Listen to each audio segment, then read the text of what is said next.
Bismillahirrahmanirrahim. Kepada Bapak Doktor kami persilahkan.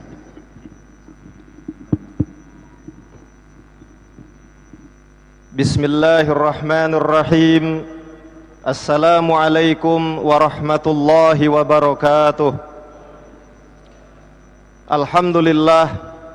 Alhamdulillahi nahmaduhu wa nasta'inuhu wa nastaghfiruh. Wa na'udzu billahi min syururi anfusina wa min sayyiati a'malina. May yahdihillahu fala mudhillalah wa may yudlilhu fala hadiyalah. Asyhadu an la ilaha illallah wahdahu la syarikalah wa asyhadu anna Muhammadan abduhu wa rasuluhu la nabiyya ba'dah. Allahumma shalli wa sallim wa barik ala sayyidina wa maulana Muhammad ibn Abdillah wa ala alihi wa ashabihi wa man iqtada hudah ila yaumil qiyamah, amma ba'd. Ma'asyiral muslimin wal muslimat, hadirin hadirat jamaah salat maghrib yang dirahmati Allah. Alhamdulillah, tiada kata yang paling pantas kita haturkan dari hati kita, dari sanubari kita, dari jiwa terdalam kita, melainkan ucapan alhamdulillahirabbil alamin. Segala puja dan puji syukur hanya milik Allah Subhanahu wa Ta'ala yang telah melimpahkan segala rahmat, karunia, hidayah, taufik dan semua pemberian-pemberian lain yang tidak dapat kita hitung, apalagi kita akan membalasnya. Para hadirin hadirat, kata sahabat Ali bin Abi Thalib karramallahu wajhah, paling tidak ada 5 nikmat yang diberikan Allah kepada umat manusia, bil khusus kepada umat Islam. Yang pertama, yang paling mulia dan yang paling berharga adalah nikmat iman dan Islam. Sebab dengan nikmat ini, status kita, masa depan kita, nasib kita, terutama di akhirat kelak, akan berbeda dengan orang yang tidak memiliki nikmat iman dan Islam. Inilah nikmat yang tertinggi, inilah nikmat yang kita harapkan akan membawa kebaikan, akan membawa kemaslahatan, akan menunjukkan jalan yang terbaik dalam kehidupan kita di dunia, lebih-lebih di akhirat kelak kita bisa bersama Rasulullah sallallahu alaihi wasallam. Yang kedua para hadirin, yaitu nikmat Al-Qur'anul Karim.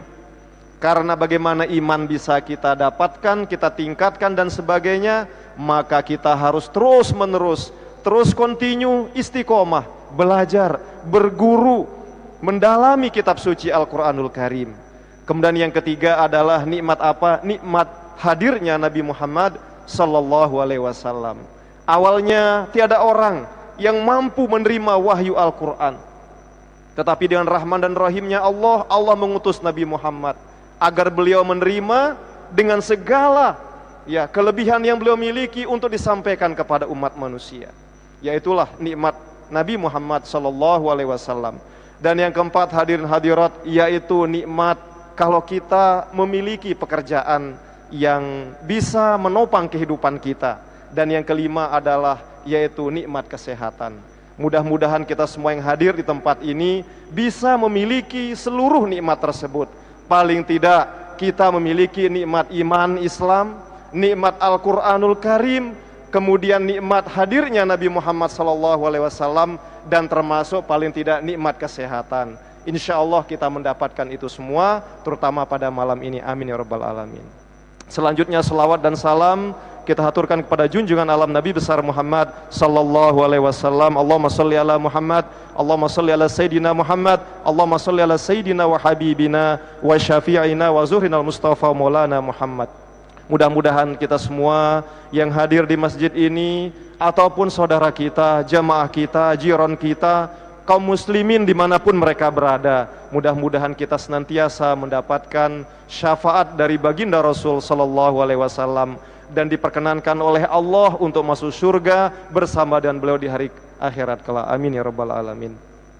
Para hadirin hadirat jamaah salat maghrib yang dirahmati Allah, pada malam Ahad tanggal 3 Maret 2018 atau bertepatan dengan tanggal 15 Jumadil Akhir 1439 Hijriah, kami melanjutkan kembali pembahasan kita pada malam Ahad 2 minggu yang lalu, yakni tentang bagaimana ajaran Islam menyuruh, mendorong, memotivasi umatnya untuk senantiasa bekerja keras. Mengapa kami ingin sampaikan kembali hadirin hadirat? Karena pada malam itu ada beberapa pertanyaan yang barangkali jawabannya diantaranya akan bisa dilihat dari apa yang akan kita bahas atau akan kita sampaikan berikut ini. Jadi pada prinsipnya hadirin hadirat yang dirahmati Allah, bahwa Islam agama yang dilahirkan oleh Allah di akhir zaman ini ditujukan agar bagaimana umat manusia ini tidak hanya bahagia di akhirat, tetapi dia juga tidak boleh melupakan nasibnya di dunia ini. Wabtaghi fima ataqallaha ad-daral akhirah wala tansa nasibaka minad dunya. Wahai umat manusia, silahkan cari, bekerjalah, beramallah untuk meningkatkan amal-amal kalian agar kalian bisa mendapatkan kebahagiaan di akhirat. Tetapi wala tansa nasibaka minad dunya. Tetapi ingat, jangan pernah kalian lupakan nasib kalian di dunia ini. Dan termasuk bagian dari ayat suci Al-Quran, hadirin hadirat yang sering kita baca dalam setiap kita selesai sholat. Apakah itu dalam sholat fardu atau dalam sholat sunnah, rawatib dan sebagainya, kita sering berdoa, Rabbana atina fid dunya hasanah wa fil akhirati hasanah wa qina adzabannar. Sebelum kita minta kebaikan di akhirat, kita minta di dunia terlebih dulu kita mendapat kebaikan. Nah, bagaimana kita mendapatkan kebaikan? Bagaimana kita mendapatkan kemakmuran, kesehatan, kesejahteraan, terbebas dari kebodohan? Tentu diantaranya dengan bekerja keras. Sekali lagi, dan bekerja keras. Dan 2 minggu lalu sudah kami sampaikan bagaimana perintah Allah dalam surat Hud ayat 6. Kemudian juga perintah Allah dalam surah At-Taubah ayat 105 dan sebagainya. Prinsipnya Bapak Ibu hadirin hadirin dirahmati Allah, secara normatif Al-Quran dan hadis Rasulullah SAW sudah banyak menjelaskan, memerintahkan agar kita bekerja keras. Sekarang pelaksanaan secara historis, empirisnya seperti apa? Praktiknya seperti apa? Ya, sekali lagi mungkin ada yang bertanya 2 minggu lalu, bagaimana Rasulullah SAW di satu sisi beliau tampil sederhana, di satu sisi beliau rajin beribadah. Tetapi ingat Bapak Ibu, ketika kita membaca pribadi Rasulullah SAW, jangan melihat beliau dari sebelah mata. Kalau tadi misalnya boleh kita melihat beliau dari mata kanan misalnya, tentu juga mata kiri kita juga harus dibuka. Jadi Rasul juga meskipun seperti itu untuk pribadi beliau. Tetapi di lain sisi beliau rajin bekerja keras. Bahkan sampun kami sampaikan kalau tidak salah, bahwa Rasul pun pernah mencium tangan seorang bapak yang sudah tua, wajahnya nggak cocok kalau nyalon Pak RT, apalagi mau jadi calon gubernur misalnya. Dicium oleh baginda Rasul, karena tangan itu tangan capek bekerja, sampai tumbuh kutil barangkali bahasa kita. Bahasa Sasaknya napi kutil itu butir, tumbuh butir-butirnya begitu. Tapi dicium oleh baginda Rasul. Kenapa? Karena memang itulah tangan yang rajin bekerja. Kemudian para hadirin hadirat, Rasul pun menyuruh anggota keluarga beliau, Ahlul Bait, termasuk putri kesayangan beliau, yaitu Fatimah Az-Zahra, untuk rajin bekerja, termasuk membantu suami beliau. Sahabat Ali bin Abi Thalib karramallahu wajhah pun sering menggiling gandum dengan tangan beliau sendiri. Kemudian Fatimah Az-Zahra, istri tercinta beliau, putri Rasulullah, itu juga membuat adonan kue makanan dengan tangan beliau sendiri. Bahkan Rasul pernah menjumpai mereka ketika bekerja seperti itu. Rasul bertanya kepada keduanya, siapakah di antara kedua kalian ini yang capek bekerja? Saya siap mengganti. Lantas dengan cinta kepada istrinya, sahabat Ali bin Abi Thalib karramallahu wajhah mengatakan, ya Rasul, istri saya tercinta Fatimah sepertinya sudah letih, saya masih kuat bekerja. Akhirnya Rasul pun ikut membantu membuat adonan kue, membantu keluarga dari Ali bin Abi Thalib bersama Fatimah Az-Zahra. Di lain sisi hadirin hadirat, pernah juga di Masjid Nabawi hidup sekelompok sahabat yang disebut dengan Ahlus Suffah. Ahlus Suffah ini kurang lebih mirip dengan pelungguh-pelungguh sami niki. Jadi di setiap majelis Rasul beliau selalu mendengarkan tausiah. Mereka ini dengan tulus ikhlas mendengarkan ajaran-ajaran agama yang disampaikan oleh baginda Rasul. Apakah termasuk ayat Al-Quran yang baru diturunkan, atau ayat Al-Quran yang sudah diturunkan tetapi pemaknaannya dan sebagainya. Ahlu Sufah ini, para hadirin hadirat, kurang lebih berjumlah 350 orang. Nah, kalau kita ini berapa orang ini? Ada 100 enggak ya? Insya Allah ya. Enggak, tapi banyak yang kosong di belakang ge. Ya mungkin kalau Jumat melebihi Ahlu Sufah di masjid ini ge. Jadi 350, mereka itu rajin menuntut ilmu, mencari ya apa penjelasan-penjelasan hakiki tentang Al-Quranul Karim dan hadis Rasulullah SAW. Namun di lain sisi mereka juga bekerja dengan tangan sendiri, tidak mau minta-minta kepada orang lain. Sampai-sampai ketika suatu saat mereka hadirin hadirat tidak mendapatkan misalnya hasil secara langsung dari pekerjaan itu, maka mereka bersabar. Sampai-sampai mereka dalam riwayat sering memakan daun-daun yang sering dimakan, yang dikonsumsi oleh hewan ternak. Selama tidak menjadi racun, mereka makan. Yang penting mereka tidak mau meminta-minta kepada orang lain. Mereka tidak mau mengemis-mengemis kepada orang lain karena mereka faham. Baru saja Rasul menjelaskan mengemis itu bukan dari ajaran Islam. Apalagi kalau pelakunya masih sehat, muda, kekar, badannya besar dan sebagainya. Kemudian yang lebih jauh lagi para hadirat, pernah sahabat Umar bin Khattab radhiyallahu an ketika menjadi khalifah. Beliau bahkan ini yang paling mencengangkan, yang paling menghebohkan saat itu para hadirin hadirat. Sahabat Umar bin Khattab pernah tidak memberikan zakat fitrah kepada kaum mu'allaf. Padahal perintah untuk memberikan zakat fitrah kepada 8 golongan itu kan wajib dalam surah At-Taubah. At-Taubah 60 kalau tidak salah. Innamas shadaqatu lil fuqara'i wal masakin wal amilina 'alaiha wal muallafati qulubuhum wa fir riqabi wal gharimin wa fi sabilillah wa ibnis sabil faridatan minallah. Jadi sungguhnya zakat itu diberikan kepada 8 golongan. Di antaranya yaitu diberikan kepada siapa? Mu'allaf, orang yang baru masuk Islam. Maka harus kita berikan zakat. Tujuannya untuk apa hadirin hadirat? Dia adalah warga baru dalam keluarga besar agama Islam ini. Mari kita hibur dia, mari kita berikan dia tali asih dalam bentuk zakat. Tapi Umar bin Khattab untuk pertama kali, sebab Rasulullah dan sahabat Abu Bakar As-Siddiq tidak pernah melakukan itu, beliau tidak memberikan. Banyak sahabat yang protes hadirin hadirat. Loh kenapa? Wahai Amirul Mukminin, ya Amirul Mukminin Umar bin Khattab, kenapa Anda tidak memberikan itu? Apa jawaban beliau? Yang terjadi zaman Rasul dan zaman Abu Bakar As-Siddiq, mu'allaf itu betul.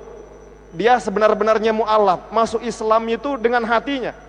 Tapi zaman saya ini yang menjadi mu'allaf ini kaum-kaum muda-muda, kaum bajang-bajang malas bekerja. Jadi dia mengharapkan imbalan harta saja, tapi nggak mau bekerja, munafik.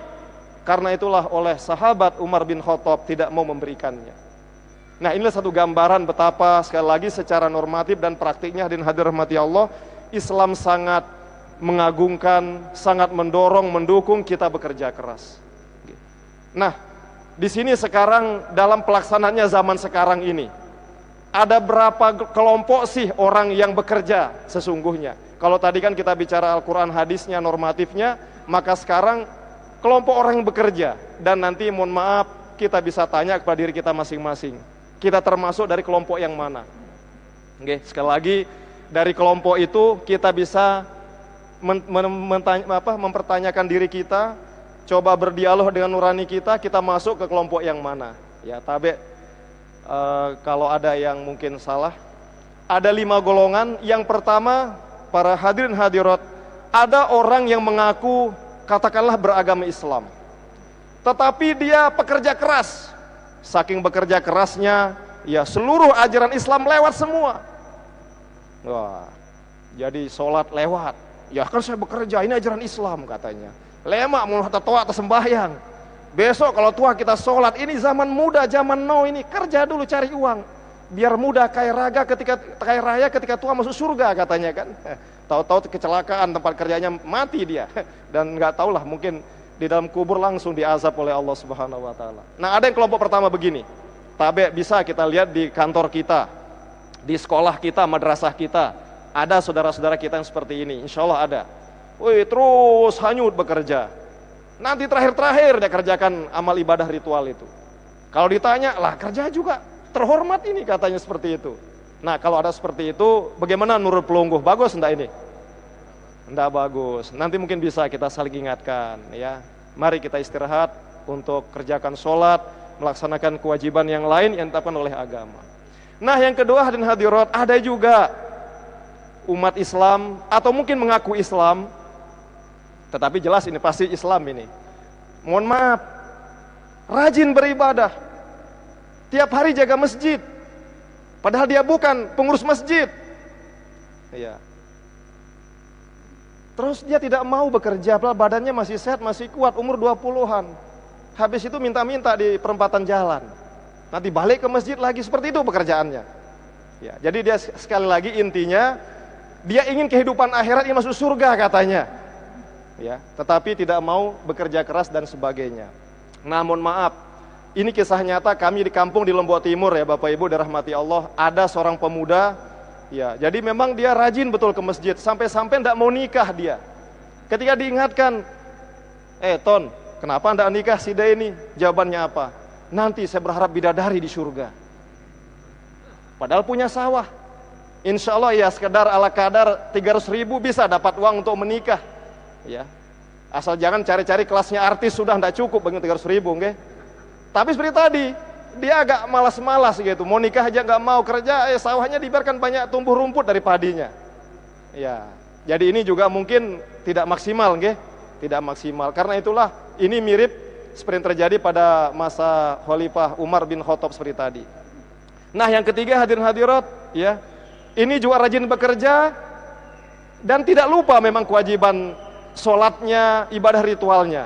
Cuma sering di akhir, sering banyak bolong-bolongnya. Ya.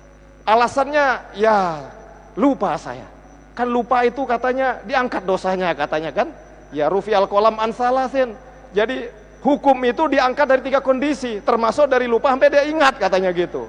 Kalau ibu-ibu, wanita, mbak-mbak gimana? Maaf bos, saya tidak sholat hari ini. Padahal dia sholat, maksudnya datang bulan gitu loh. Tapi karena dihimpun oleh malasnya, ya seperti itu. Mungkin ini juga tidak maksimal. Ada juga seperti tadi, ya sering mengerjakan itu, tapi yang keempat ini karena pemimpinnya, atasannya tidak merupakan pilihan politiknya, akhir ogah-ogah bekerja.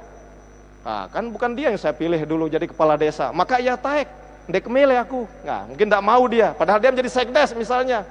Jadi jarang dia datang ke kantor, hanya 5 menit habis itu hilang.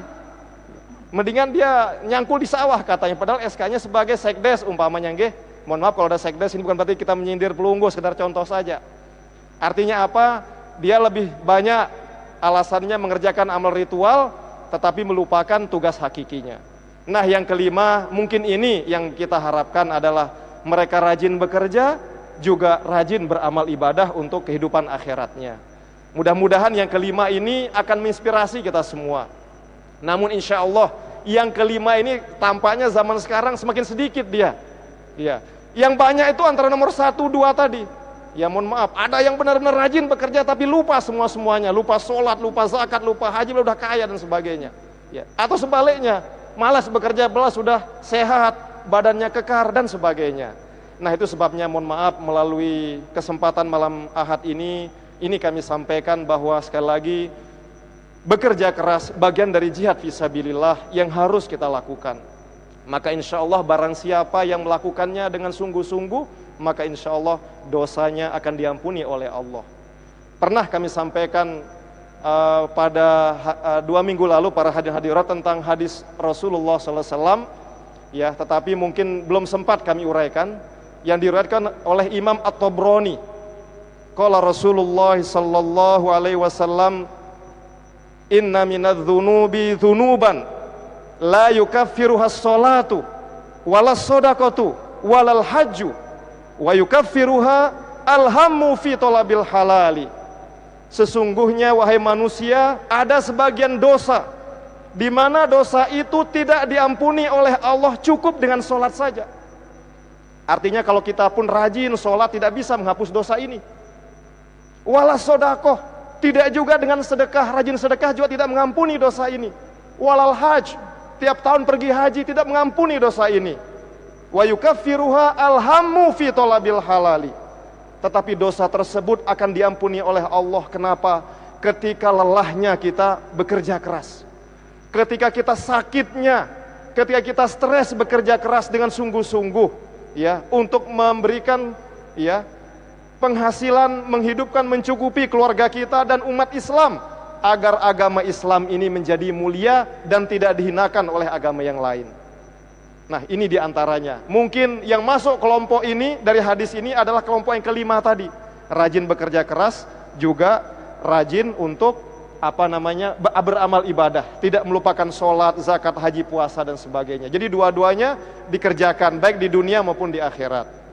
Dan sebelum ini ada waktu 5 menit, diingatkan kami, hadirin hadirat rahmati Allah, sekarang bagaimana usahanya? Kami singkat saja. Paling tidak ada 5, mungkin nanti ada tanya jawab, kita lebih perincikan lagi. Ini salah satunya pernah kami sampaikan 2 minggu lalu. Bagaimana agar bekerja keras kita ini menghasilkan sesuatu yang sifatnya produktif. Ini kan teori, ini kan normatif saja, Al-Quran hadis saja, mana praktiknya? Nah, yang 5 itu yang pertama adalah ketika kita bekerja, sekali lagi suka tidak suka hadirin hadirat, taatlah pada pemimpin kita. Dimanapun kita bekerja. Ada yang bekerja misalnya di madrasah, taatlah kepada kepala madrasah. Ada yang bekerja di kantor gubernur, taatlah kepada bapak gubernur. Ada yang bekerja di kecamatan, taatlah kepada bapak camat. Kalau bekerja ke Pak RT itu apa pekerjaan kita yang taat pada Pak RT ini, Ustaz? Ya, taatlah pada Pak RT, taatlah kepada kepala lingkungan dan sebagainya. Selama apa? Selama mereka tidak menyuruh kita melakukan maksiat kepada Allah. Ya. Jadi selama mereka menyuruh kita untuk melakukan kebaikan, maka wajib kita taat. Ya, jadi dalam surat An-Nisa ayat 59 hadirin hadirat. Yang kedua, zaman sekarang Bapak Ibu, mohon maaf ya. Jadi kita bekerja juga tidak dengan bekerja konvensional sendiri-sendiri. Perlu dengan kerjasama dengan organisasi. Ya, makanya dalam firman Allah dalam surah Al-Maidah ayat 2, di sana diingatkan kita. Bismillahirrahmanirrahim. Wa ta'awanu 'alal birri wat taqwa wala ta'awanu 'alal itsmi wal udwan.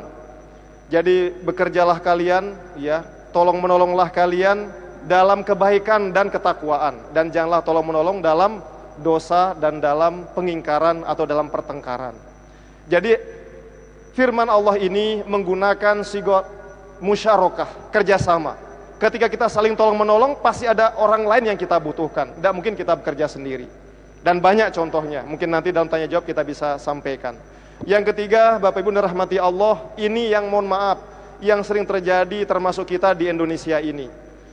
Kita harus menempatkan orang sesuai syakilahnya. Ya, firman Allah dalam surah At-Taubah, kullu ya'malu ala syakilatih, farabbukum a'lamu biman huwa ahda sabila. Ya, katakanlah Muhammad, semua orang itu harus bekerja sesuai dengan syakilahnya, sesuai dengan keterampilannya. Jangan pakar tafsir disuruh menjadi mandor jembatan, atau mandor jembatan suruh ngajar tafsir. Ya, ini melanggar sistem organisasi yang benar. Ini tetapi yang sering terjadi, itu sebabnya mohon maaf kita di Indonesia mungkin dianggap negara berkembang. Kenapa? Menempatkan menteri, menempatkan pejabat, itu karena ada unsur duk, kata orang sekarang, orang mangkin. Napi duk nih ke daftar urut kekeluargaan, ya, daftar urut kekerabatan, ya, daftar urut persahabatan. Jadi dari sekian orang ini mana dulu sahabat saya, walaupun sahabatnya ini nggak bisa apa-apa, itu nomor 1. Orang lain yang pintar nomor belakang. Akhirnya apa? Kacau. Padahal Rasulullah SAW pernah mengingatkan, idza wusidal amru ila gairi ahlihi fantaziris sa'ah. Jika urusan diserahkan bukan pada ahlinya, tunggulah kehancuran. Cepat atau lambat hancur itu. Ya, apakah itu organisasi keislaman ataupun bukan? Sebab ini sunnatullah, hukum alam. Dan yang keempat, ya, mari kita budayakan budaya malu. Kata Rasulullah SAW, idza lam tastahi fasna' ma syi'ta. Kalau engkau tidak memiliki rasa malu, kerjakan apa yang kau mau. Malu dalam hal ini tentu adalah malu yang positif. Bapak Ibu rahmati Allah, kita tahu kenapa bangsa Jepang termasuk bangsa yang maju saat ini, termasuk dalam teknologi, dan mereka makmur karena mereka memiliki prinsip malu dalam bekerja. Artinya apa? Kalau bekerja asal-asalan, bekerja tidak berprestasi, mendingan dia bunuh diri. Dengan cara apa? Mengambil pedang ditusuk perutnya. Itulah prinsip harakiri di Jepang. Makanya dia berpikir, kalau saya asal-asalan, saya akan tusuk diri saya. Kalau saya panjang umur, berarti saya harus kerja keras supaya saya tidak tusuk diri saya. Karena itulah kebudayaan mereka. Ya, dan Islam sudah menjelaskan itu juga semacam itu. Dan yang kelima, Bapak Ibu, agar tidak berat pekerjaan ini, maka bekerjalah dengan cinta, kata orang. Dengan cinta yang berat terasa ringan, yang jauh terasa dekat. Jangan sebaliknya, kan seperti itu. Kami kira sampai di sini dulu, mudah-mudahan ada manfaatnya buat kita semua. Kami yakin percaya bahwa sedikit yang bisa kita lakukan dari ini insya Allah akan meningkatkan produktivitas kerja umat Islam, sehingga Islam menjadi agama yang disebut oleh Rasulullah SAW, al-Islamu ya'lu wa la yu'la alaih. Islam ini agama yang tinggi dan tidak dikalahkan oleh orang lain. Sekian, wassalamualaikum warahmatullahi wabarakatuh. Waalaikumsalam warahmatullahi wabarakatuh. Demikian tadi pemaparan dari Bapak Dr. Abdul Fattah Himfil terkait dengan upaya produktivitas dalam bekerja sesuai dengan perspektif Islam. Dalam waktu 7 menit ke depan kita bisa mendiskusikan kembali apa yang disampaikan oleh beliau. Oleh karena itu kami buka sesi tanya jawab. Bagi para jamaah yang ingin bertanya, silahkan menyampaikannya dengan singkat dan langsung ke inti pertanyaan.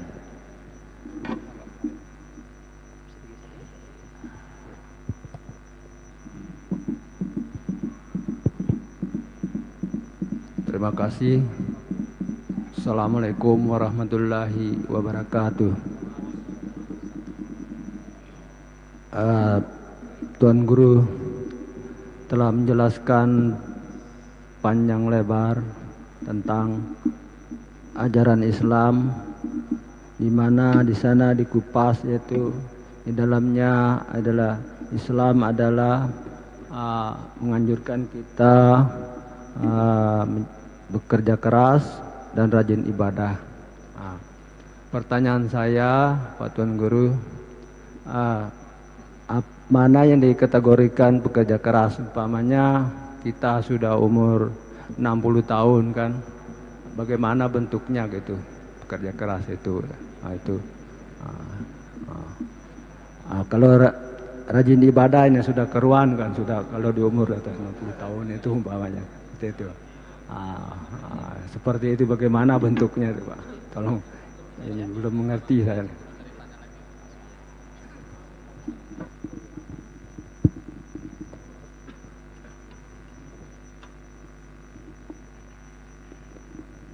Ya, baik, terima kasih Bapak Pak siapa namanya? Pak Alimudin. Pak Alimudin ya. Adi Mudin. Ya, Pak Adi Mudin. Baik. Betul sekali ya. Ini memang mestinya disampaikan kepada orang-orang yang produktivitas kerjanya, usianya produktif gitu ya. Umur 20 sampai 60. Nah, yang ada di depan kita ini hadirin hadirat ini lebih banyak yang 60 ke atas apa 60 ke bawah ini? 60 ke atas. 60 ke atas ya. Bagaimana bentuk kerja kita, kata beliau-beliau ini. Kalau ibadah insya Allah ya sudah tidak diragukan lagi. Nah, baik. Memang ini tergantung pribadi kita. Tergantung pribadi kita secara umum, nggih. Intinya kalau kita memang umur 60 ya, kita tinggal nikmati sisa hidup kita. Kalau sudah 60 itu tinggal berapa tahun kita hidup itu kira-kira ya? Ya. Kalau Rasulullah tinggal 3 tahun, nggih. Rasul itu 63. Tapi ada paman kami, mohon maaf ya, umur sudah 70 sampai hari ini insya Allah kopi hitam minimal 2 gelas sehari. Ya. Jadi 2 gelas sehari kopi hitam, kemudian rokok kadang 1 biji 2 biji gitu. Ya kami tanya beliau lah, luar biasa pelungguh paman tuan gitu ya, luar biasa, masih umur 70 kuat sekali ngopi dan rokok sekali-sekali gitu. Tapi baca Qurannya gimana? Anda tertinggal juga gitu. Nah benar-benar fid dunia hasanah, berarti hasanah itu. Paling tidak begini, kalau sudah umur seperti ini, untuk kehidupan sehari-hari kita yang jelas kita bisa laksanakan rutinitas kita. Artinya tentunya memang ketika umur 60 ke atas, porsi hidup kita memang harus lebih banyak ke akhirat. Makanya Bapak Ibu rahmati Allah, satu contoh sederhana, panutan imam umat Islam zaman sekarang yang disebut dengan Hujjatul Islam, Imam Al-Ghazali rahimahullah. Banyak kadang-kadang orang yang tidak memahami beliau. Mohon maaf. Banyak orang yang kadang-kadang tidak memahami beliau. Satu contoh misalnya bagaimana? Sering yang disampaikan oleh asatidz, oleh para tuan guru kita, ya. Satu sisi dari kitab yang dikarang oleh beliau yang terkenal itu adalah Ihya Ulumuddin, Ihya Ulumiddin, ya, kitab yang terkenal, yang menganjurkan seperti itu sebetulnya, lebih banyak berorientasi akhirat. Padahal kalau kita lihat dari kehidupan beliau, kapan beliau tulis kitab itu? Itu ketika beliau berada dalam pengejaran dalam riwayat. Beliau itu dulu Bapak Ibu ya, di zaman kejayaan Abbasiyah, dinasti Abbasiyah, Imam Al-Ghazali ini pekerja keras. Beliau itu profesor dalam bidang filsafat, tasawuf dan sebagainya. Beliau itu kaya raya, Imam Al-Ghazali. Tetapi rupanya yang namanya kita hidup ya, memang sejak zaman Nabi Adam kan begitu. Selalu aja Allah takdirkan menjadi sunnatullah di sekitar kita. Ketika ada orang hebat, ada orang yang sukses, pasti banyak yang senang, juga tidak sedikit yang tidak senang. Ada orang hebat menjadi ya tokoh dalam agama, dalam ilmu pengetahuan, banyak jamaahnya yang senang. Tapi tidak sedikit juga jamaah lain yang fitnahnya, yang mencelanya, yang menghakimi, bahkan ingin membunuhnya. Mohon maaf Bapak Ibu, kami baca WA tadi pagi kami kaget. Di Jakarta sekarang ini ya ada himbauan agar masjid, ya, tempat-tempat ibadah, khususnya mohon maaf umat Islam, musola, masjid, agar kita ini jamaah umat Islam ini harus saling memperhatikan, bersatu padu. Para ulama harus diperhatikan. Ya, tokoh-tokoh ya yang bagian keamanan harus sering melihat masjid. Kenapa? Karena sekarang ini banyak orang yang mengintai para ulama. Terutama di Jakarta ini, nggak tahu fenomena apa ini. Jadi ada edaran. Karena khawatir ada ulama tiba-tiba disakiti, tiba-tiba mau dibunuh, bahkan dibunuh. Ya. Jadi ternyata fenomena ini zaman dulu. Kalau ada orang ya bidang tokoh agama, bidang ilmu, selalu ada juga setan yang menggerakkan hati manusia lain untuk ingin menghancurkannya. Imam Ghazali mendapatkan hal seperti itu Bapak Ibu. Ketika beliau kaya raya menjadi profesor yang terkenal di Universitas Nizamiyah Baghdad namanya, beliau akhirnya ada kelompok pemberontak yang ingin membunuh beliau. Sehingga beliau juga manusia biasa, beliau larilah ke masjid Damaskus di Syria. Di sana beliau mengarang kitab yang namanya Ihya Ulumiddin. Di sana beliau bermunajat kepada Allah. Jadi hidup beliau itu untuk akhirat. Tetapi ketika beliau muda, umur-umur produktif di bawah 60, ya, beliau ini apa istilahnya, menyuruh orang untuk bekerja keras, membaca, melakukan riset dan sebagainya. Nah seperti itu, kalau kita sudah ini, maka kita menjadi panutan. Kalau ada anak kita yang masih muda, bajang, kita ingatkan, Ustadz nggih, Bapak nggih, ya agar jangan jadi malas. Loh Bapak kok ke masjid terus? Saya kan sudah purna tugas, kan bisa seperti itu. Jadi pelungguh bisa menjadi motivator buat mereka. Sudah habis waktunya? Ya. Baik, waktu sudah habis. Mungkin ini yang dapat kami sampaikan. Sekali lagi pelungguh yang mayoritas ini 60 tahun ke atas, silakan terus bekerja di tempat ibadah ini atau di tempat ibadah yang lain, di masjid-masjid rumahnya Allah yang lain.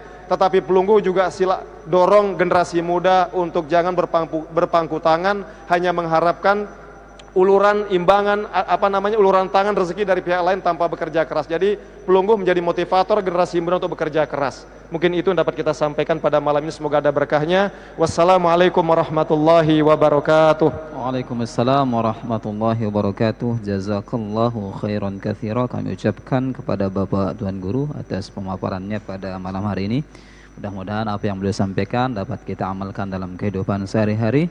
Dengan demikian mari kita tutup acara kita pada malam hari ini dengan sama-sama melafazkan doa kafaratul majlis. Subhanakallahumma wa bihamdik, asyhadu an la ilaha illa anta, astaghfiruka wa atubu ilaik. Assalamualaikum warahmatullahi wabarakatuh.